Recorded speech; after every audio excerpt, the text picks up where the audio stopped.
Hey everybody, welcome to Focus Date. Today I'm joined by Oskar and Modestas, visual designer and product designer, to talk a bit about redesigning on a budget.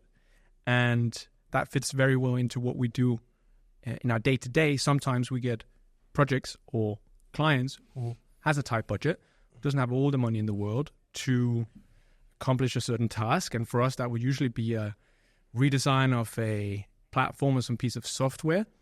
And we also have the branding perspective on that, how that plays into the role of redesigning the product because that has a huge impact too. That's the first thing most people see. So we can do a lot of magic on the product side, but if the first impression is not as good, then we might never have them experience the product. So I thought having two experts in separate fields. Oskar does also have product design experience, so he can weigh in on it too. But I thought getting the perspective from both sides could be interesting today.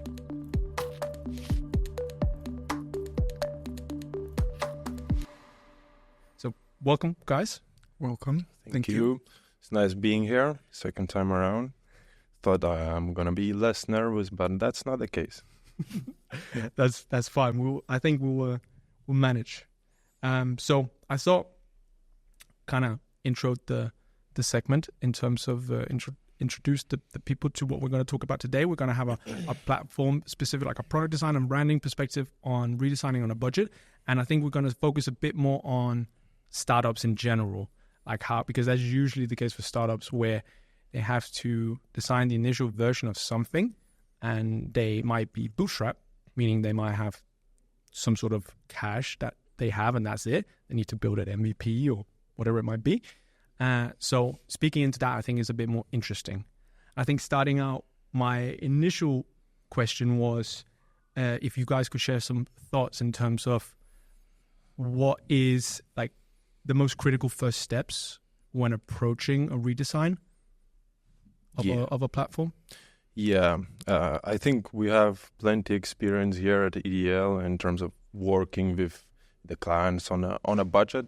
And I think the most important part is to actually, first of all, set the goal of the redesign and understand what are you trying to solve, right? Like saying that, okay, we need a facelift is not really enough in this case. I think people need to be a little bit more objective and they need to understand that there's always a reason behind whatever we do, right? And that applies to redesigns as well. And so the most important thing, I think, is to kind of to understand, maybe to set the priorities. So you could do that by maybe talking to your users, right? And understanding their pain points because, well, I'm talking from my perspective as a product designer. You usually would, talk to your users to understand their pain points, right? And then that's kind of a good place to start. Once you listed down the pain points, the problems that they're experiencing, I think it becomes way easier to prioritize the tasks, right? Like divide it into work items, and then you can discuss it with your team internally. But I think that's one of the most crucial parts of that. Yeah, I definitely agree with Modestas. Laying foundations is such an important step that shouldn't be overlooked. And then moving to, talking about what are the following steps and doing research, market research, analysis, and constantly iterating on that, I think. Yeah. And in terms of staying on that topic, if you were to then, how would you go about prioritizing, like, let's say features in a platform? If you had a limited time frame or budget, how would you go about prioritizing those features? Because as we know too, most companies have a certain understanding of an MVP or version 1, and they typically want as much crammed in there as possible because for whatever reason. How would you go about prioritizing these sort of features? Yeah, I think it's always good to start with low-hanging fruits, something that doesn't necessarily requires a lot of development time or a lot of thinking, but it's causing problems to your user base. So like these things are like the first things that you should start addressing essentially. I think that's a simple way to prioritize it. So using mock-ups and quick prototypes and iterating on top of that. Right. Constantly gathering feedback. Yes. Both from users' perspective as well as the product owners. Right, internally. Right. And in terms of like the most cost-effective ways, you mentioned mock-ups and prototypes, like the most cost-effective ways to gather this feedback, I assume fairly quickly too. Do you have any like good approaches to that in terms of gathering the feedback? Well, I think like we've been working with startups. Also, my previous job was in a startup. So I think the best way when you don't have a lot of money to spend on UX research, right?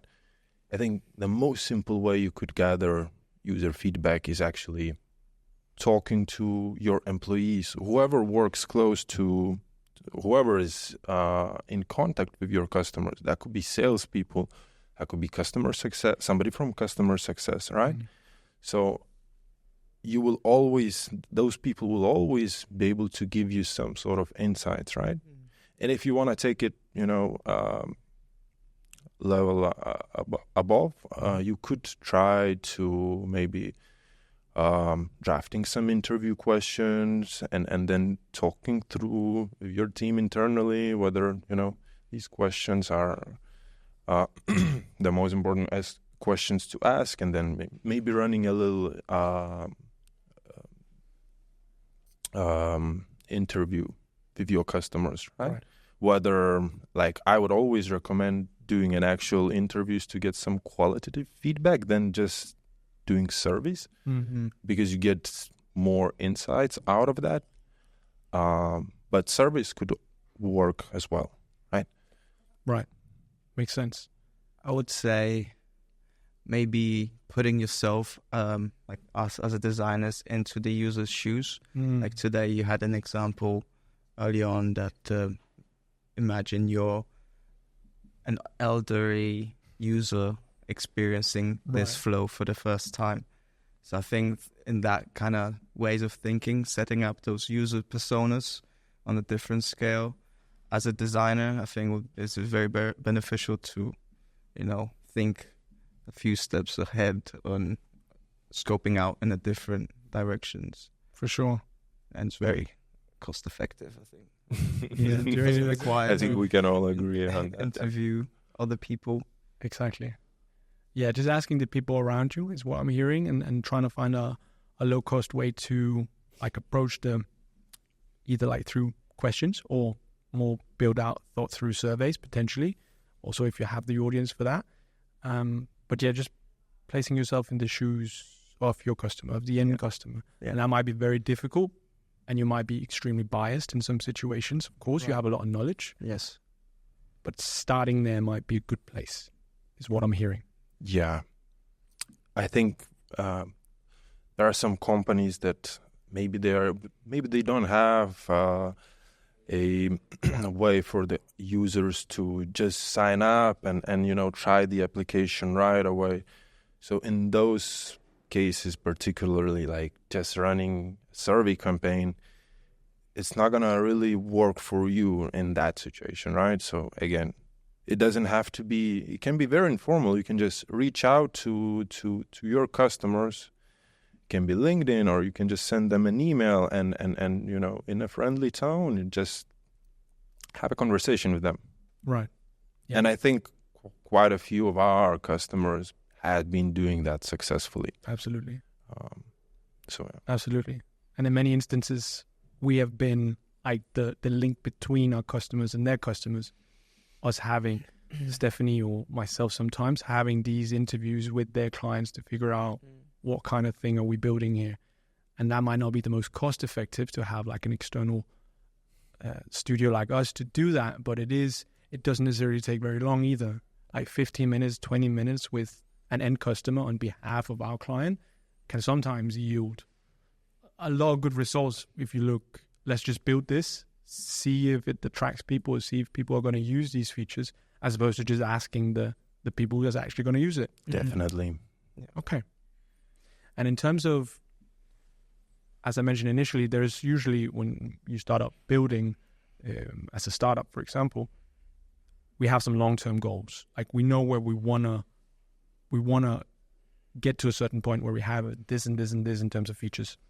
Is there anything in terms of balancing like a short-term budget and like some long-term design goals, functionality goals? Is there anything in there that you can tell a bit about in terms of how we would manage that? So just how to manage that?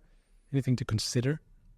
We'll have like a roadmap with clear outline of priorities and what goes before what. That's why, the initial step we talked about, laying the foundations of the objectives of a redesign is so crucial to that, because then you get an overview of what's coming after what, and prioritizing becomes much easier and manageable, right, with a clear outline in mind. Yeah. Yeah, I would definitely agree with Oskar. As for us as designers, I think like if we were to have an access to the full roadmap, right, that would be always help, to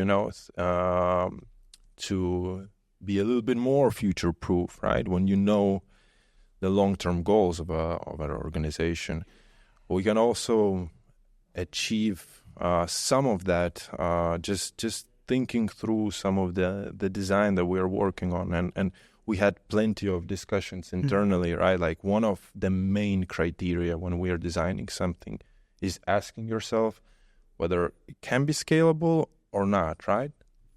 So I think that's another important thing to ask yourself when you're working on something. Yeah. Designing with scalability in mind. Right. Setting up whether it's a small design system and building on top of that, or Sure. it's always constantly being able to scale it. Right. Especially when you're a startup. Yeah. Sometimes scalability might not always be desirable, but in most cases, at least with the experience we have with the clients we have, scalability is often one of the biggest things that will lead to like happiness down the road. Yeah. Like, in terms of, especially technically speaking, like there's a lot of decisions that we can make design-wise that will maybe help in terms of the technical depth that we're building up along the way. Like if we keep redesigning or designing new things or don't have scalability in mind, we might end up having features that needs to be implemented in certain ways, and Exactly. we end up having some issues down the road when we want to reuse something, for example. Yeah, I definitely agree. I think just designing scalable interfaces just allows you to be a little bit more future-proof.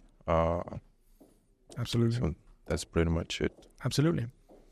And we can't not discuss, and I think we'll discuss about this later too, but we cannot not discuss the impact on the business side in terms of the design we're making, whether it's product or branding, in terms of attracting new customers and in terms of becoming more financially stable as a startup. Those two are very big, or that might even be the most important bits, especially if you're bootstrapped, if you're building something from the ground up with your own money.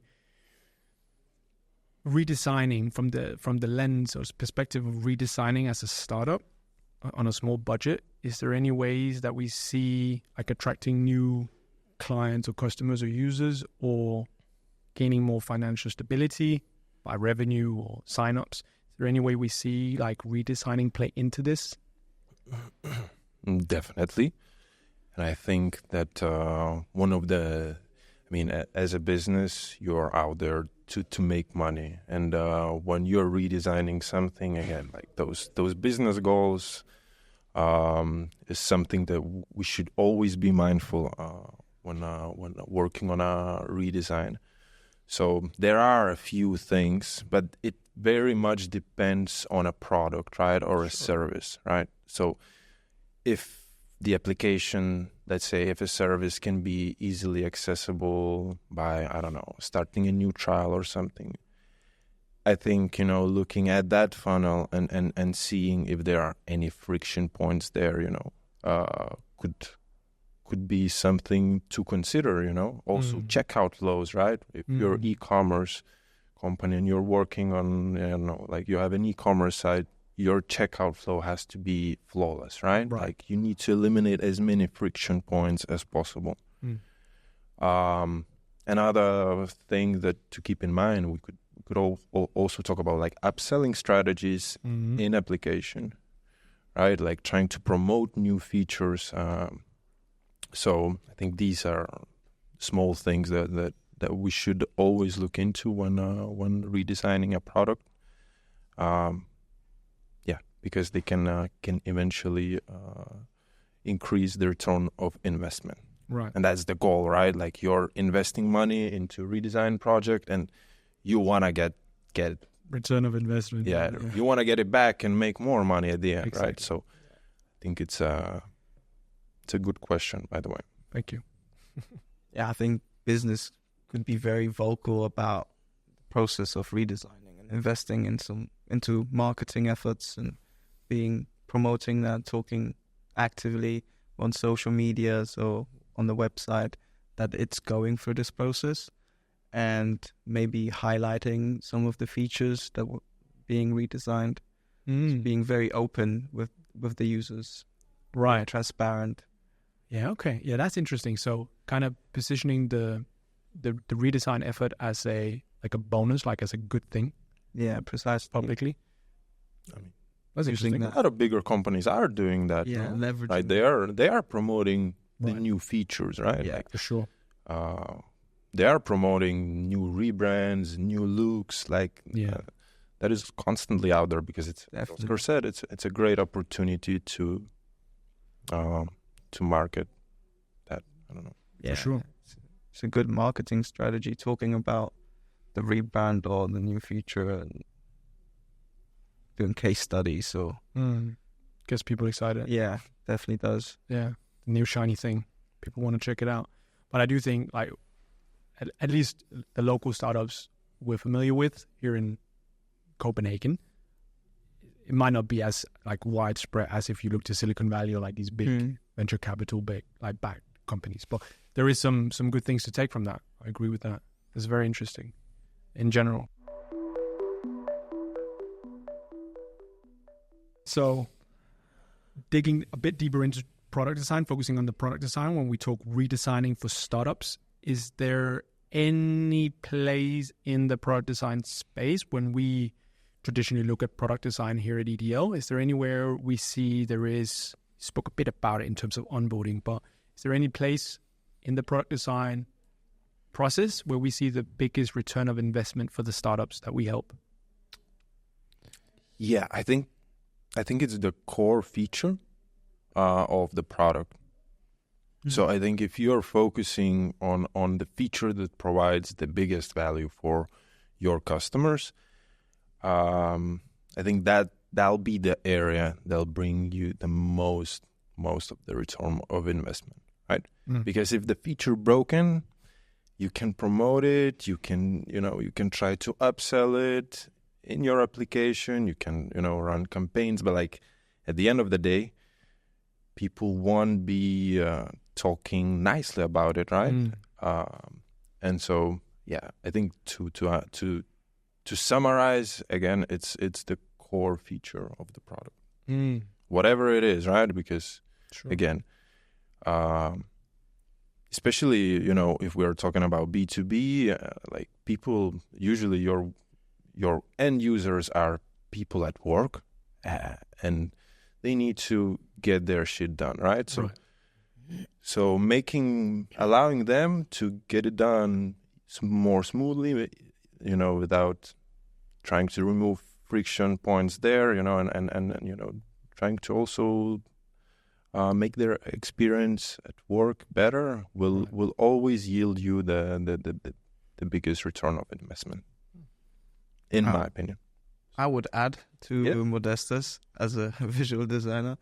I'd say it's very important for it to look good and be usable and intuitive. I think that converts a lot.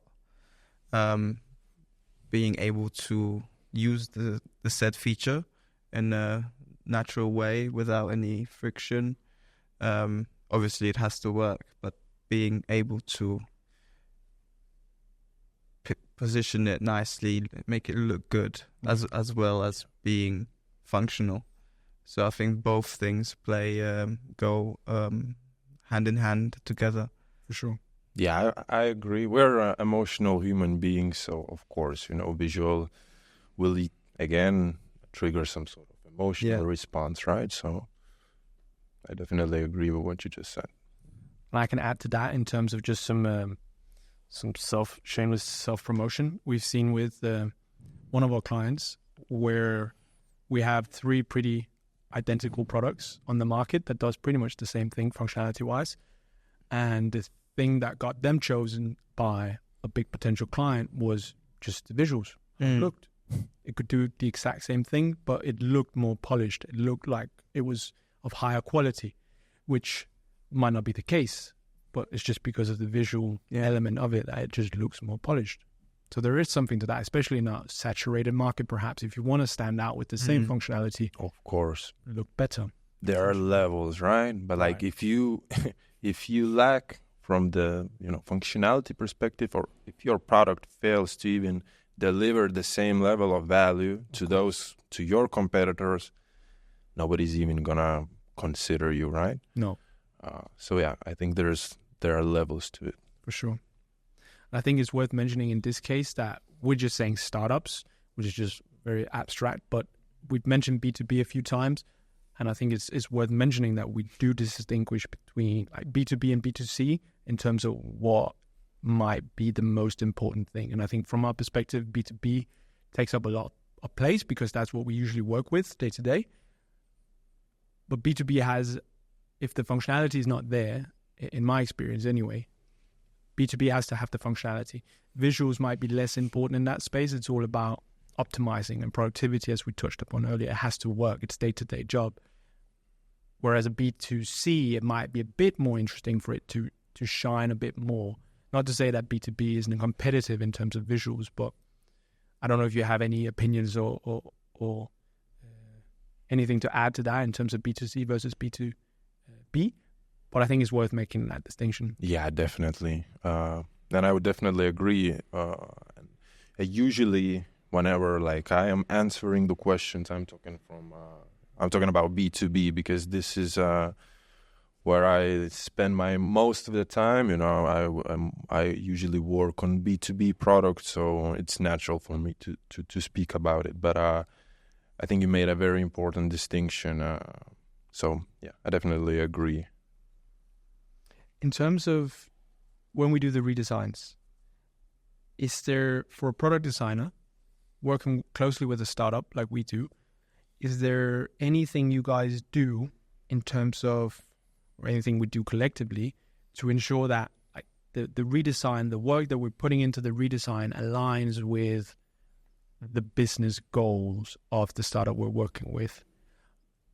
In general, we try, at least initially, to figure out what kind of KPIs, what kind of indicators are these guys looking for, so we can kind of focus our effort in a certain area. For example, if one of the key performing indicators is we want signups, we want people to try out the product, then onboarding, making sure that's frictionless might be a good place to start. But in general, is there anything that stands out in your mind? We try to align the business and the redesign as a product designer. I'd say the constant feedback loop, just talking, having that relationship, whether it's just a quick video call or a Slack message. Between who? Between you and the product owner or business owner. Right. So just to align on those things that you just mentioned, making sure that, the work we've been doing or we've been working on is what they need, what they're after. So right. Talking about that. Makes sense. Open communication. Yeah. Making sure after each iteration or after the initial maybe hardcore sprint in terms of designing something new, making sure that we're still on target in terms of what is it we are actually chasing with this redesign. Why are we doing this? As we mentioned earlier. Exactly. what are some general pitfalls you guys see? So when everything doesn't always go smoothly, but when we're looking from a product designer's perspective in terms of pitfalls when it comes to redesigning, is there anything that stands out that we often see or that we're very mindful of when we do these redesigns? Yeah, one of the things that I think would be not properly estimating the time that you have, right? Like, because we're designing on a budget, it's a redesign on a budget. You will have limited time resources, right? So if you mess up with time estimates, I think that's one of the bigger pitfalls, right? Right. Another one, I think we just talked about the business goals, right? So not taking that into consideration, right? And that can happen when we haven't properly defined the goals of the redesign, right? Right. So we're just doing a facelift, and everybody's just doing a facelift, and we're not like concrete enough internally, and then you have this misalignment. That could be. If you have anything to add, Oskar? Maybe overcomplicating the design.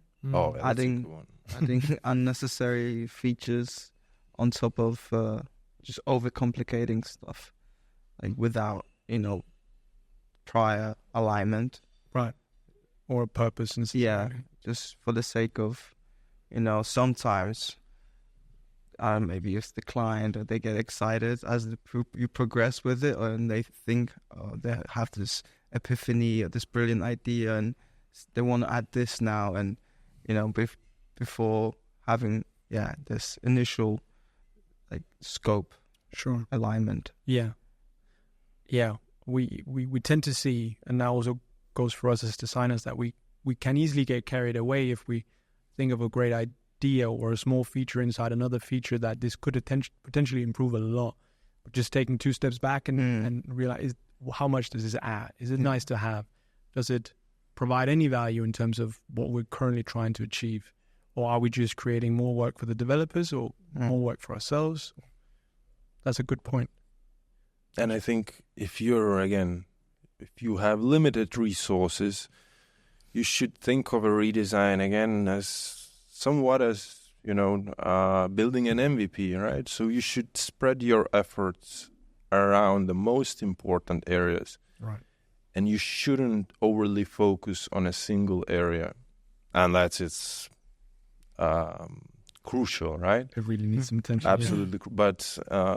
But like over-engineering one feature, right? Or like going too deep into something that doesn't really provide that much value, and then suddenly, we spend too much time designing it, and then somebody will have to build that, right? And it can, again, quickly get out of hand. Yeah, it escalates quickly.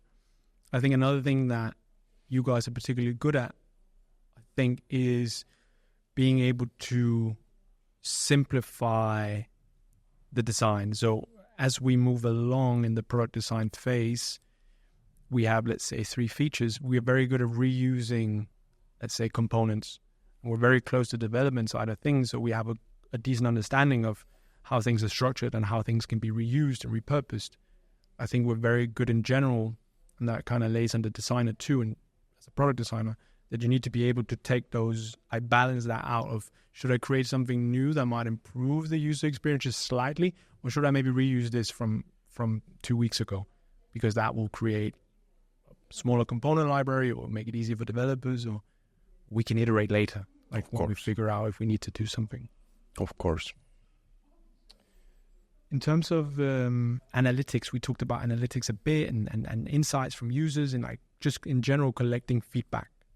Is there anything, is there a specific way you guys leverage this information that is useful for, let's say, a startup or a founder or a product manager, as we've mentioned a few times, even a developer potentially, for them to kind of have a look at this data and leverage it in a positive way in this redesign process, maybe before or during or after the redesign process? Is there anything that stands out in that, in the space of data? And Yeah, again, this I think kind of touched upon that with the previous questions. I think it's, again, when you know what exactly you want to improve, right? You will have some sort of specific KPIs Hopefully. hopefully, that will help you to actually measure or determine the success of a redesign, right? Right.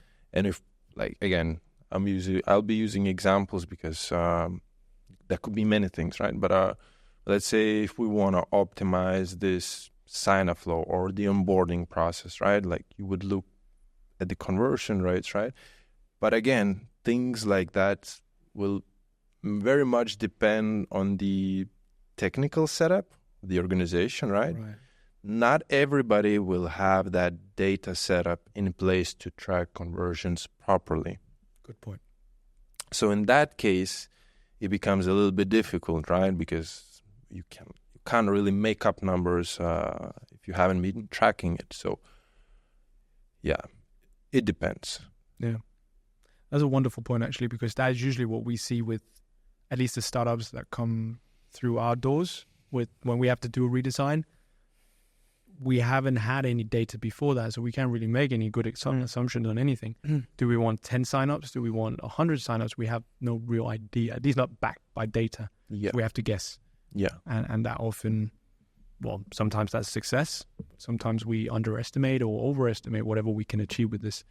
So I think that the takeaway from that is just generally have a look at your technical setup in terms of tracking, whether that be Google Analytics or something more niche, and make sure that is set up pretty quickly, because you're probably going to redesign it at some point anyway. Definitely. Have that ready. It's a nice point. I have, in terms of, we've done a few redesigns on a budget in our lifetime, both here at EDL and previously too. Is there any, and successful is just talking about not everybody having the numbers, so success is for some pretty difficult to define. For some, just redesigning and making it look nice is a success criteria and not what we would recommend. But is there any previous projects where you've been a designer working on a budget that you recall being a success? If you could tell me a bit about the project and why you think that was a success, or why you know that was a success. I think, well, Tool Tracker, right? Yeah. The problem with Tool Tracker is that, again, it's not really out there yet, right? So we handed it over, we handed the design over, and the main goal was to generally improve the experience of the features that they already had. Right? Slim things down, like keep the backend the same. Yes. But then, we were essentially working with whatever we had, right? I can't recall if we had any insights that Tool Tracker provided us with, but not any in particular, no. Yeah. But generally, the goal was to improve the messy experience throughout the application. There were some, I can't recall what exactly, but there were some funky interactions in there, like not something that you would expect a web app to do, right? So we kind of streamlined that, and again, we were trying to make it scalable so that in case they wanted to build something on top, there is some sort of foundation already, right? So I think that was a successful, like you would say that it was a successful project. I agree. Because we had a very limited amount of time and we were able to deliver. So I would consider it as a success. Yeah. Plus, definitely. we did a killer rebrand, so yeah, all in such a short time. I think, when you asked the question, that's the first thing that came to my mind. The Tool Tracker, we managed to do it fairly quickly, I'd say, both rebrand and facelift and UX around the application. Right. So just stay tuned, and it's coming out. I think it's worth, because as I remember Tool Tracker, and based on a lot of the things you've said already today, is we had a focus on making the core product a good user experience. Yeah. And Tool Tracker is not special in terms of what it delivers as a product. I'm sure if you looked to many other countries, you would find similar solutions, maybe here in Denmark too, that does what it does. So for us, it was paramount to make sure the core experience just was great and intuitive. That's what we did. And then we added a little thing in terms of the visual design too. We wanted it to stand out visually. So if you looked at it on a shelf or you had multiple tabs open in your browser with 5 solutions that claim to do the same thing, Tool Tracker would look different than the rest. So just touching upon what you said, Oskar, in terms of the visuals plays an important role. It's not just colors. There is something strategic in terms of the saturated market. And as you said, in terms of the core product, like focusing on making what we do the best possible. And then we can wait by adding multiple other cool features later. I think that's a beautiful full circle moment in terms of the Tool Tracker case story. Do you remember any other examples? I think we have quite a few. I think we forget how many we have, but I think Jublo was a good example. Jublo Jublo was a good example where we got the initial thing we had to do was redesign the menu, like just the menu in the application. And that led to, as you know, a very long partnership now in a different startup with Carsten and the team. But that was a very simple task where, technically speaking, the menu was basically broken. If you had all the features activated, the menu would break, like simply break. And it was intuitive and it was difficult to navigate for the people using the platform. So I think that's a small thing, like just focusing on one core issue that just generally improves everything. I think it's a small but strong case like that in itself. And then we redesigned the whole thing afterwards. But the main thing we got called in to do, I think did a lot of good. That was difficult though, because there was a lot of happy clients, a lot of happy users using the product, and redesigning a menu can be very scary because they're used to clicking here and they're used to that being here. So we also did a bunch of user interviews with the end client to figure out, how do you use it today? What kind of issues do you have? Where would you expect this to be? So kind of drawing on a lot of the things you said earlier, even though it's such a small thing, like a menu, it seems small, but it's so paramount for the whole application experience. Yeah, definitely. And generally speaking, we haven't talked about this. I'm not sure we're going to talk about it, but redesigns in general are not, especially if you have happy users, is not necessarily looked gladly upon. We know if Spotify does a small change or any of the tools we use do a small redesign, we all hate it. Like initially, everybody hates change. So, but that's a topic for another podcast.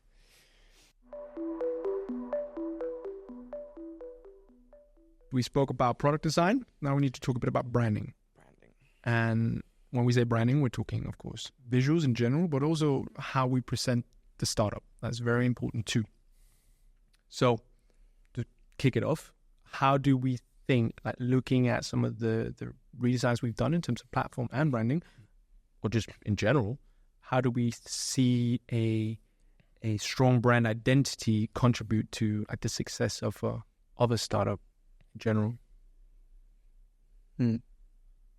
Tough question. Yeah, I think in terms of the branding, and we kind of touched upon that previously, it's something that it's a great tool to make your service or product stand out, especially if you're in a saturated market, right? And you have to deal with 10 plus competitors that have the same product, the same core functionality. And how do you stand out then, right? Exactly. And I think this is where branding comes in, and I believe it's a great way to make yourself stand out from the competition, because at the end of the day, even if it's B2B, it's a person that is going to enter that website, right? And they're emotional human beings. So if we can somehow make them resonate with our product just because, it evokes more positive emotions, it's always going to be a very important tool. It's an easier sell. Yeah. Yeah, it's way easier. So Yeah, I definitely agree with Modestas. Having our common practice is what we do is just doing initial research and what the market looks like, what the competitors are looking like, and having a clear overview, and then just adding that little bit of spice, just doing something different, whether it's, more punchy colors or, just trying to stand out, because that's the first impression is the most important one, Right. ain't it? So just trying to stay memorable to consumer. For sure. That's the best practice, I'd say. And I think that goes for like the whole, like there's many touch points in that journey. Something starts from LinkedIn potentially, from a personal profile and leads into a company profile and then into a website, and then you see the product. Those steps along the way also needs to look good. Yeah. And it doesn't take necessarily a lot No. to make that happen. Yeah, being consistent. Exactly. That's what we're talking about. Having so the branding or wherever it is, it's just seen across all those touch points, as you say. Right. Yeah. Definitely consistency helps. Yeah. It's a good way to stand out and look professional. It's very simple, actually. yeah. And even like if you want to take it up a notch, right? Yes. Like being consistent with your visual design, right? The way your brand looks across all these different touch points, obviously is always a plus. But if you can streamline, your communication and, talk to the people in the language that they want to be addressed, it's going to even further separate you from your competitors. Very true. Tone of voice has a very good effect, I would say, coupled with great design. I think that's very powerful. Yeah. If you had to put yourself in the shoes of a startup founder or some decision maker in a startup, if you had to give them one piece of advice in terms of where to start, when we talk branding, when we talk visual design, where to set in, like what's the best place, low cost, low effort to set in to get the maximum amount of return of investment on the branding side? Like what really sets you apart? What really pushes your business forward when we talk branding, if you had to pick one thing that wasn't that difficult potentially to achieve? One piece, right? One piece. Two pieces if you have some. I would say just trying to stay memorable. Like, I can't pinpoint whether it's the logo, whether it's a color or typography, but something that will, once again, make you stand out, make you stay in the memory, and whether it's a color, a typeface, or a logo, can't really say, but I would recommend hiring a designer, not trusting your personal skills. Seeking counsel from a designer. Seeking counsel. It's the best advice I would give. Right. And I would. Oh, sorry. No, to cut it's you off. okay. I would think that, and I'm definitely not as knowledgeable as Oskar is. So, but I would think that it's a logo just because you can use it across different media, across different touch points, right? Like typography, right? Or colors is something that maybe you can reuse on your marketing material, printed stuff, right? Your website. But a logo is going to be something that people see, the first thing that they will see when you enter your LinkedIn profile, right? Or whatever other social medias we're talking about, right? Right. But yeah, that's my. There's no right answers in this, honestly. No, it depends a lot, I imagine, on the industry and audience and whatever you're selling. But a logo is a strong contender and being memorable and hiring a designer. But just going back to the hiring designer then. So if you were a startup founder, just this humor me in this role play. If you were a startup founder and you had to hire a designer, if you could only have them do one thing, like if you could only have them do one deliverable, that designer, that brand designer, talented brand designer, what would you have them do? One deliverable. Brand guide. Okay, that's That's cheating, bro. okay, nice, touche, fair enough. So clever. But no, I agree with Modestas, a logo. But at the same time, I would say that a logo is something that should evolve with the brand. Right. So as a company owner, I'll try not to get personally attached to it. Because when we do those facelifts and redesigns, logo is often the first thing we look at because that's the most memorable thing, like Modesta says. Right. So, yeah, logo is the thing I would design first. Because, and also, I don't know, maybe just establishing company values, because that's something with the entity where the logo comes from at the same time. So it's hard to just limit yourself to one, but I agree. Logo is yeah, it is very difficult. I think one thing I often see with startups is also just the name. Like, and name is one thing. I know a lot of good names are already taken, and then they get clever with the amount of I's or E's or V's or whatever character there's in their name, and that might be fine. But especially thinking about the URL too, like we see sometimes, especially when you're communicating yourself, and this is kind of way beyond design, honestly, but it's a point I'm very passionate about. They have some very complicated, like there's hyphens in their URLs, and they get clever with it. It's just very difficult to communicate when you're speaking to somebody, when you're showing it off, and that transcends into the logo too. That might be some true. A good example is everybody's putting AI in their new startup because it's AI focused. And first of all, at some point, AI might not be as cool to mention anymore because it's just every day. But it also kind of creates it's difficult to guess, like, what is your URL? Is it startup.ai? Is it startupai.com? Is there a hyphen? Yeah. Anyway, that's a small thing, but just think about it. Name. Yeah. We went through with PropMiner too. Yeah. We're just thinking about internationalization too. Right. It's difficult to change later. You can change it later, but it's just more difficult. Getting that right the first time, I think, is personally for me is a good place to start. True. Before you buy all the domains. True. Okay. How do you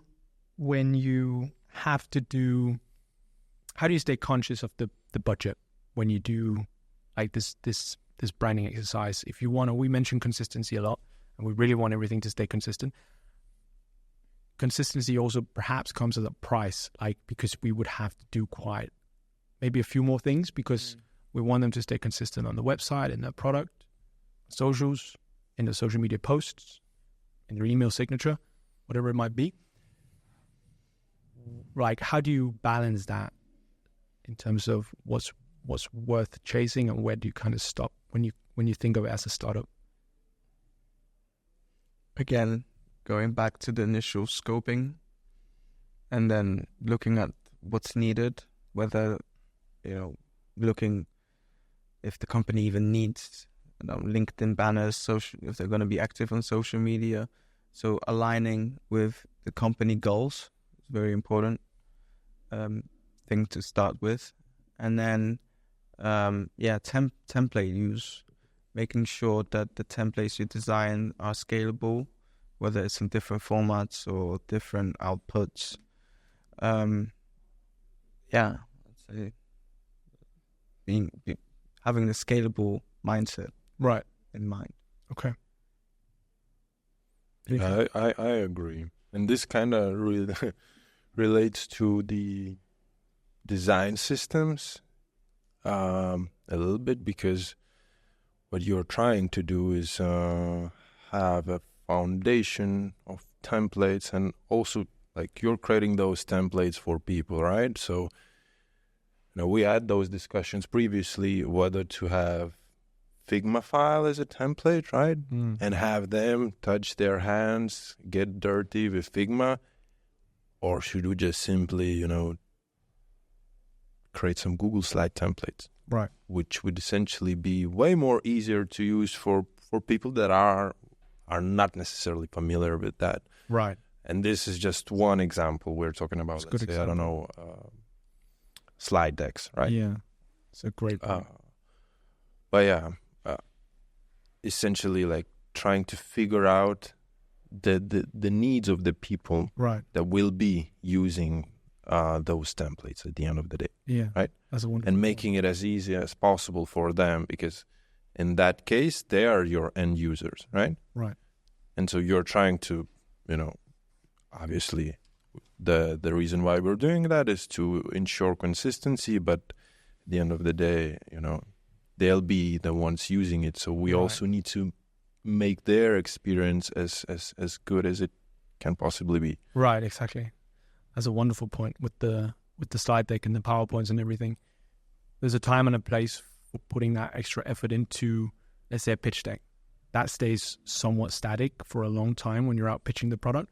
But like day-to-day sales calls or anything else that requires PowerPoint slides, we might just be we might make it less easy for them to do what they need to do because we want the design to look a certain way. That's a good point. In terms of storytelling, I think in general, we like using storytelling when we present a product. I know PropBinder is a wonderful example. PropBinder's website is a wonderful example of trying to do something a bit different and get some storytelling in there in the experience of the homepage, for example.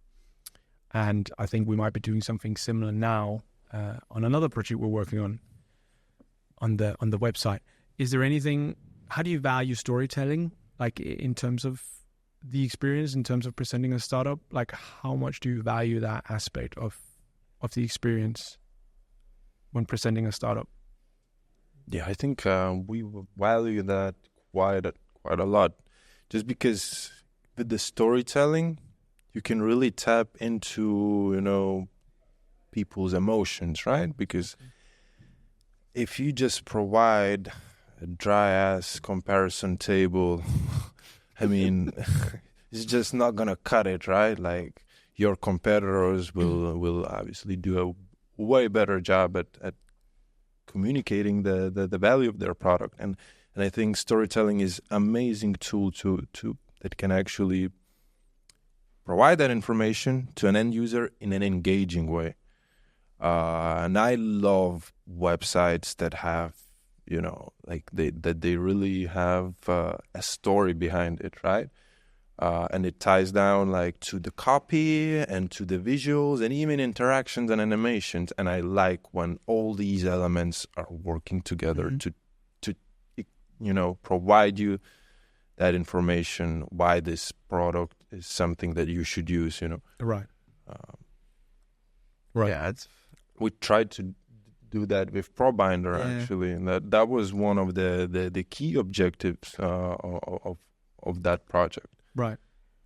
Yeah, one thing showing the UI, but also telling a story around we created the cityscape with all the issues and kind of coupled features with pain points. And the pain points is usually the thing we like to focus on when we tell stories, right, on landing pages. Definitely. People resonate with it a bit better. Definitely. yeah. So we use storytelling to leverage, purpose, values, be different, and it's also, if Modestas just touch on everything, like I think being engaging, and we often see that our competitors of our clients, they don't use any storytelling. Right. It's something that's very often overlooked, right, by startups, especially not conveying their purpose and values in an engaging way. Right. That's a wonderful point, especially in the crowded markets we talk about. It's usually just a what. Like, what do we make a piece of software?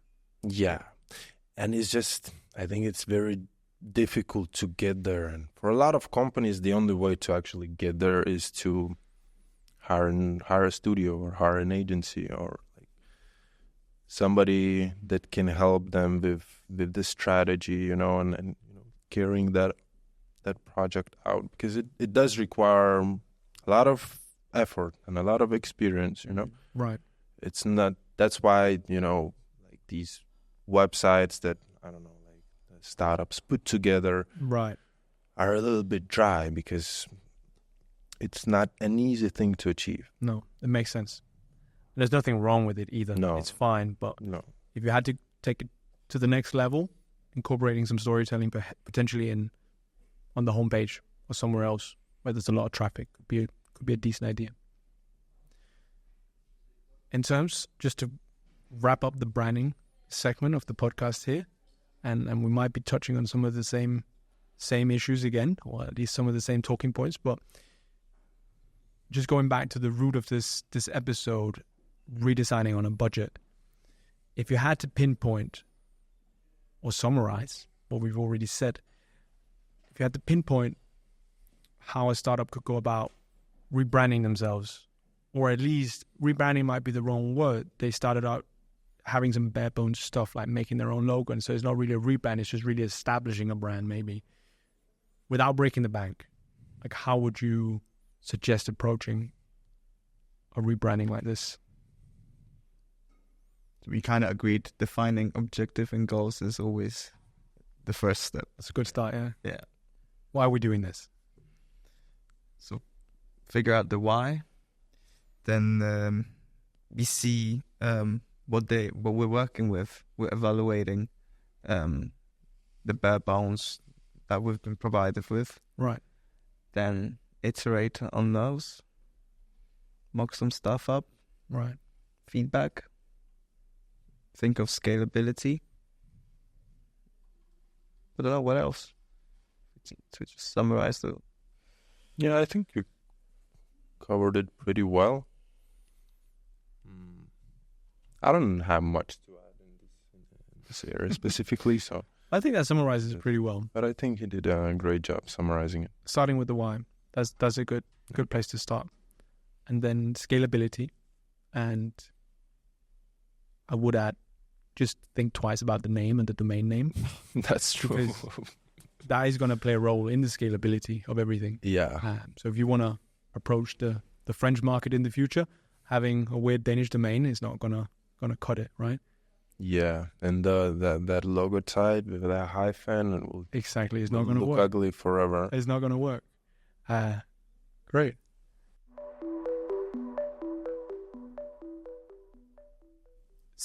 Looking at you two, visual designer, product designer, two different fields, still very close, but very interconnected. Very exactly.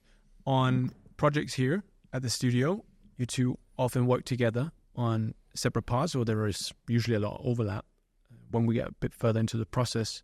So I think it's interesting from a startup perspective when we're, as a startup founder, dealing with who should I hire, or how is this collaboration working? Like, if I have a brand design freelancer and hire a product designer internally, how can we manage this? Like, what kind of hurdles and pain points and positives?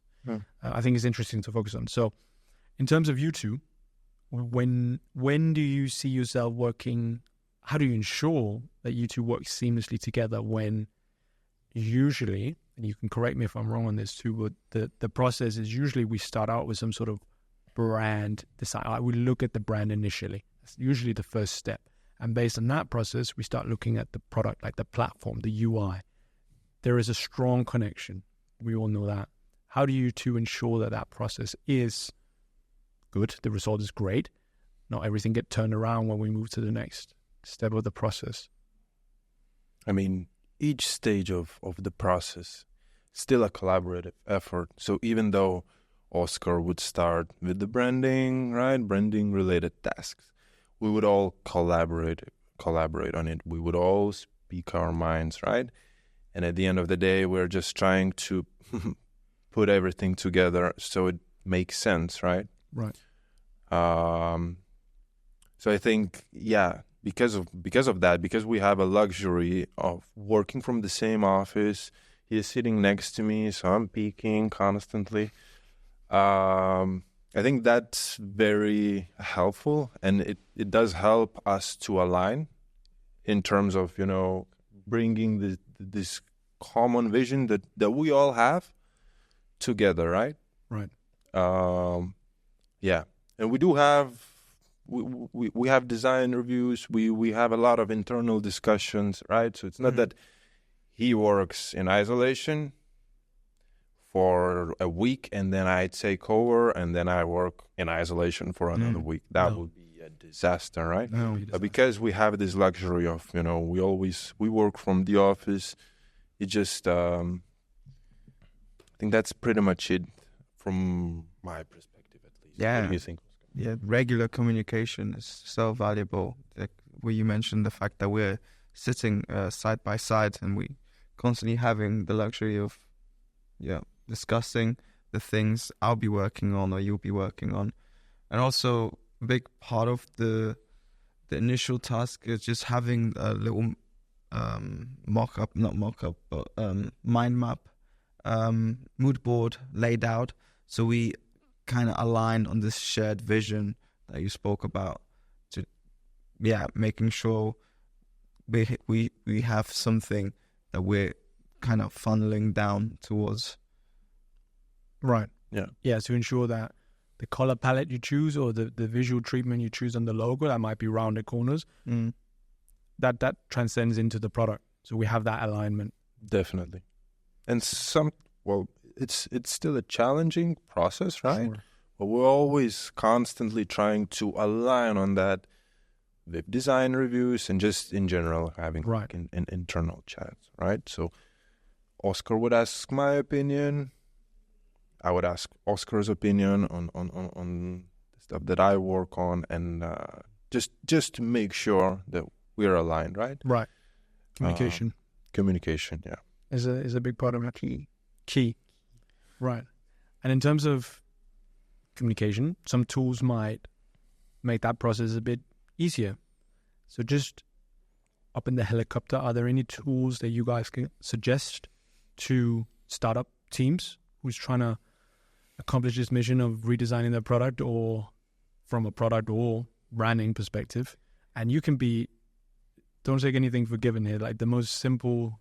Are we talking about like project management tools or It could be communication tools in general, tools? like design tools, or like what do you do in terms of inspiration? Like when you start on a new branding project, where do you seek inspiration? Is there anywhere a product owner or an internal designer or a founder could go and have some inspiration for the branding design? Or what kind of tools would they use internally to achieve this process and that sort of thing? Yeah. Where would you go for inspiration? Are we talking about tools for creating? Are we talking about tools for inspiration? It can be both. It should be both. Should be both. Yeah. Okay. Where do you work? Where do you communicate? Figma. Figma? What's that? Figma. Yes. No. For inspiration, as a product owner, Mobbin. Mobbin is a great source.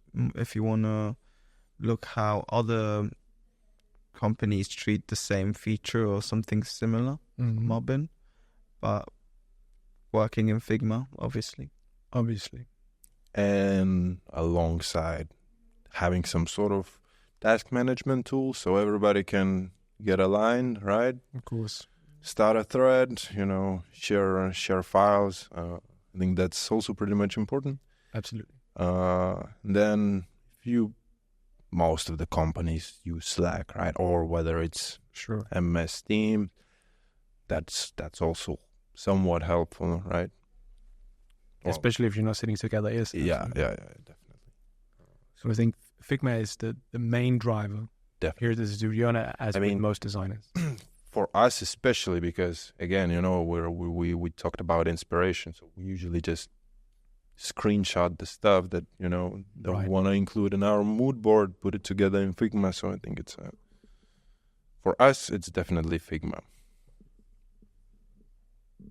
But then for any other, maybe somebody that is not really familiar with Figma, that could be again any other tool where they can upload and share files, right? Absolutely, like a OneDrive or a Dropbox or Word document. Yeah, sure. I was thinking more about like maybe Miro or like. Oh yeah, of course, where, yes. They can at least. And even with that, we have FigJam too. FigJam. But FigJam is kind of bundled in with Figma, or can you use it for free? I'm actually not sure. Might have You changed can it. use it for free. Use it for free. The same goes for Figma, Yes. right? Yeah. Projects. Free. Yeah. It's a good start. All right. Best. That's the best. I want to wrap up this episode, this topic, this main segment in terms of redesign on a budget by asking specifically, what if the people listening, a product designer, chief product design officer, CTO, a CEO, product manager, whoever it might be, somebody who's in charge of something at a startup, where should they begin in all of this? All of the things we've talked about. If they had to go to work today, tomorrow, next week, and put in an effort somewhere, where should that be in terms of this redesign process? If they have in mind they want to do a redesign, or they want to elevate their visual design or their branding or their product experience, where should they start?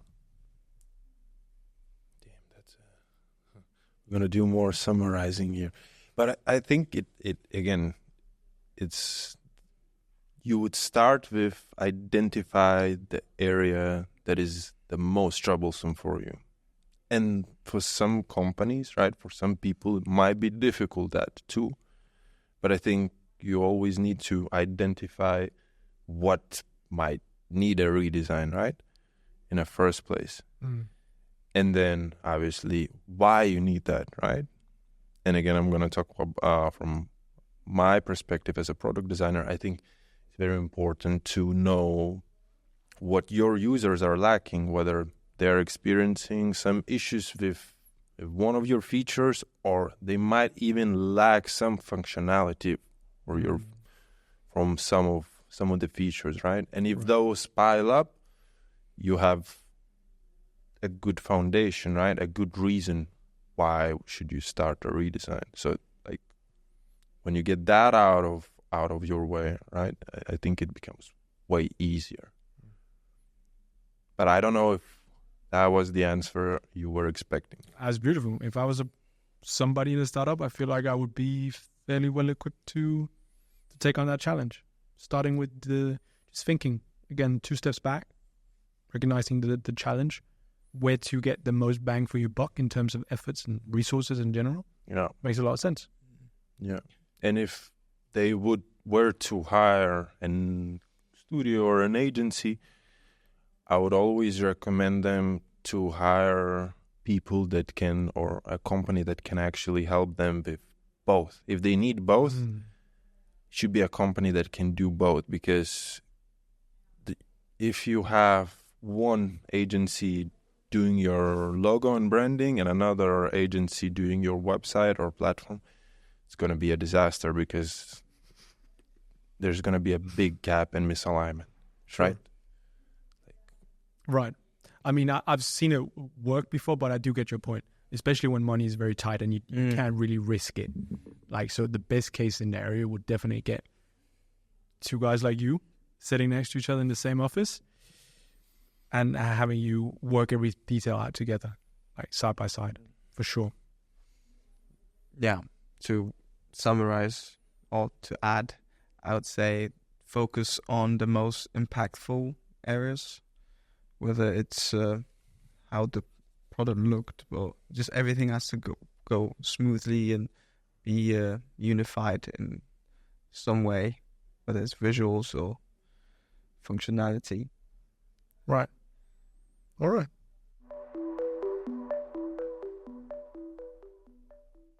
All right. This is the final segment. It's the quickfire round, where I ask some hard-hitting questions and expect to get a fairly short and quick response. We don't necessarily add any context to it. It's just whatever comes to mind when I ask the questions. I'll go around and I'll ask the question by name and to give you a chance to answer it. So, first quickfire round. Best metric to measure a successful redesign. Modestas? Return of investment, NPS score, conversion rates. Depends on what you're tracking, but I think the most important is the return of investment. Biggest mistake to avoid in a budget redesign? Oskar? Overcomplicating the design. What do most startups get wrong in their initial brand design? Let's give that to Oskar too. Say that question on what's What do most startups get wrong in their initial branding of the startups? Overcomplicating things. not having a clear goal. Good answer. What's your go-to resource for inspiration, Modestas? Mobbin and Dribble strictly for visual design. Favorite tool for prototyping on a budget? Modestas. Figma. Best redesign in recent times? Oskar. Wise. By Ragged Edge. Edge. Ragged Edge. Nice. Wise. Little plug at the end of the podcast. All right, boys. That was redesigning on a budget. I think you gave a lot of valuable insights in terms of how we work, or at least how you guys think in terms of redesigning on a budget. I hope the people listening also got some valuable tips that they can apply at home. I was about to say at work. I think that's it. Great. Thank you. You're very for welcome. having us. Of course. It's a pleasure. Good.